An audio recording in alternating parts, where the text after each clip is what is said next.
এই সূরাতে আরেকটি বিষয় শুরুতে উল্লেখ করা জরুরি, সেটা হচ্ছে যে আপনারা হয়তো খেয়াল করেছেন, আমি সূরা শুরু করলে সাধারণত সুন্নতে খুতবার পরে আউযুবিল্লাহর সাথে কি করি, বিসমিল্লাহ পড়ি। কিন্তু আজকে সূরা শুরু করেছি তারপর বিসমিল্লাহ পড়িনি কিন্তু আমি, ঠিক না?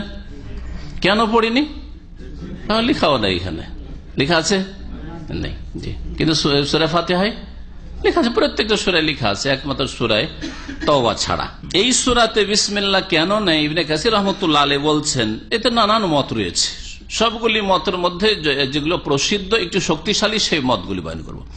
ওয়া ইন্নামা লাম ইউবাসমাল ফি আউয়ালিহা, সূরা তওবার শুরুতে বিসমিল্লাহ লেখা হয়নি।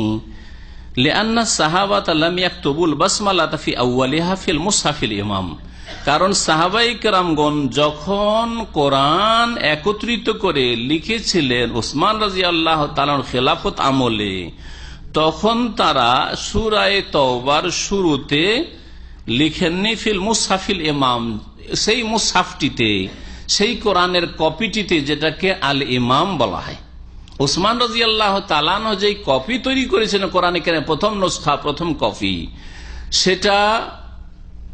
সেটাকে বলা হয় কি আল মুসহাফ আল ইমাম। ইমাম মানে মুখ্য, ইমাম মানে কি মুখ্য, মুখ্যমন্ত্রী, প্রধানমন্ত্রী বলছেন না, ইমাম মানে প্রধান, ইমাম মানে মুখ্য, ইমাম মানে নেতা।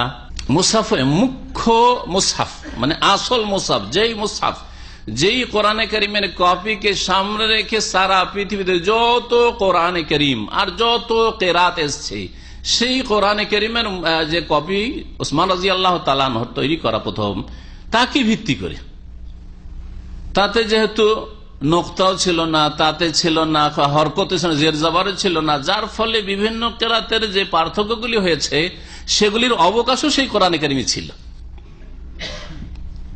যেমন সুকারা লেখা আছে, সিন কাফ রা,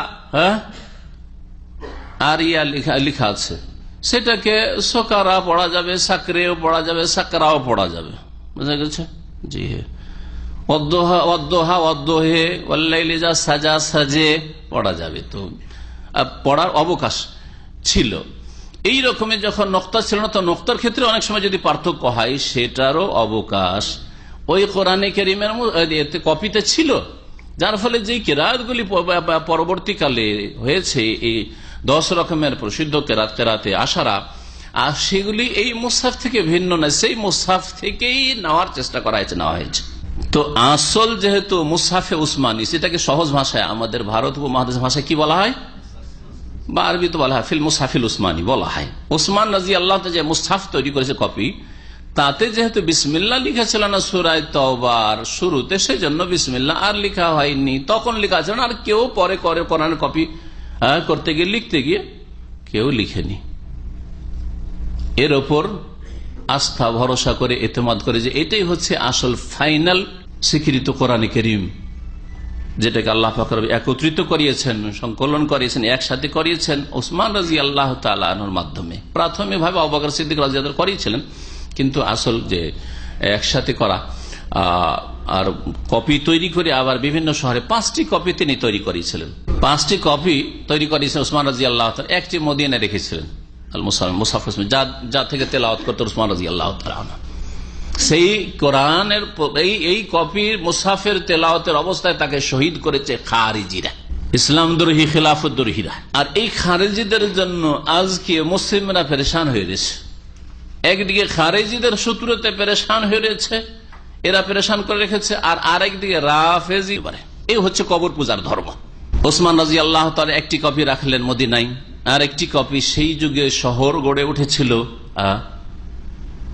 মেসরে, তখন এই হয়নি, কায়রো টাইরো হয়নি, ফুস্তাত প্রথম শহর গড়ে ওঠে, সেখানে একটা পাঠালেন। এক কবি পাঠালেন দামেস্ক, আগে থেকে শহর ছিল, দামেস্কে সামদেশে পাঠালেন।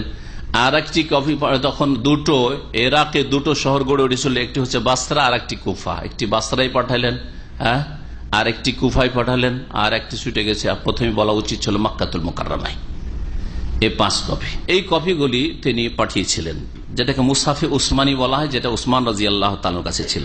তো তিনি কেন লিখলেন, উসমান রাদিয়াল্লাহু তাআলা সূরা তওবার আগে কেন লিখলেন না বিসমিল্লাহ? এই জন্য বলছেন ইবনে কাসির, বল ইক্তাদু ফি যালিকা বিআমিরিল মুমিনিন উসমান ইবনে আফফান রাদিয়াল্লাহু আনহু, সাহাবায়ে কেরামরা উসমান রাদিয়াল্লাহু তাআলা আনহু অনুসরণ করেছেন। আর উসমান রাদিয়াল্লাহু তাআলা আনহু কেন লিখেননি? কারণ রাসূলুল্লাহ সাল্লাল্লাহু আলাইহি সাল্লাম যখন লিখাতেন সূরাগুলি তখন বলতেন এটা বা আয়াতগুলি এটা এই আয়াতটা অমুক সূরা রাখো, বা এই আয়াতগুলি অমুক সূরায় রাখো, এই আয়াতগুলি অমুক সূরায়, কারণ একসাথে তো গোটা সূরা নাযিল হইতো না।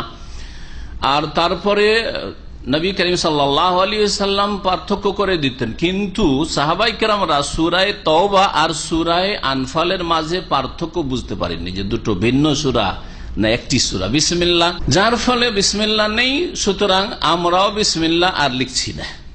যেহেতু বিসমিল্লাহ আগে থেকে লেখা নেই, বিসমিল্লাহ লিখছি না। কেন বিসমিল্লাহ লেখা হয়নি এই মর্মে আরো একটি উক্তি বলা হয়েছে, সেটা হচ্ছে যে সূরা আনফাল এর আগে যে সূরাটি আছে, সূরা আনফাল আর সূরা তাওবার বিষয়বস্তু একই। যখন তাফসীর পড়বেন তখন বুঝতে পারবেন, আর কেউ যদি তরজমা পড়ে থাকেন তো জানা আছে। বিষয়বস্তু বিভিন্ন রকম থাকলেও মুখ্য বিষয়বস্তু এক। মুখ্য বিষয়বস্তু হচ্ছে জিহাদ ফি সাবিলিল্লাহ। জিহাদ ফি সাবিলিল্লাহর কথা সূরা আনফাল আর সূরা তাওবায় বিশেষভাবে বিস্তারিত উল্লেখ করা হয়েছে। আর এছাড়া সূরা মুহাম্মদে রয়েছে, যার অপর নাম সূরা কিতাল, সূরা মুহাম্মদে রয়েছে। সূরা বাকারাতে কিছু আয়াত রয়েছে। কেউ কেউ বলেছেন যে সূরা তাওবাতে যেহেতু আল্লাহ রাব্বুল আলামিনের পক্ষ থেকে এবং রাসূলের পক্ষ থেকে কাফের মুশরিকদের সাথে সম্পর্ক ছেদের ঘোষণা করা হয়েছে, সম্পর্ক ছেদটি দয়ার পরিপন্থী। আর বিসমিল্লাহির রহমানির যাতে রহমান রহিম, আল্লাহ রহমান রহিমের গুণ রয়েছে, সুতরাং এই জন্য হয়তো উল্লেখ করা হয়নি। এগুলি তাফসীরকারদের ইজতিহাদ, আল্লাহু আলাম। তবে আসলে সাহাবায়ে কেরামরা এখানে বিষয়বস্তু একই রকম দেখেছেন, আর দুই সূরার মাঝখানে বিসমিল্লাহ তারা পাননি, তাই তারা বিসমিল্লাহ সূরা তাওবার শুরুতে লিখেন নাই। তাফসীরের দিকে আসি, আমাদের সময় খুব অল্প।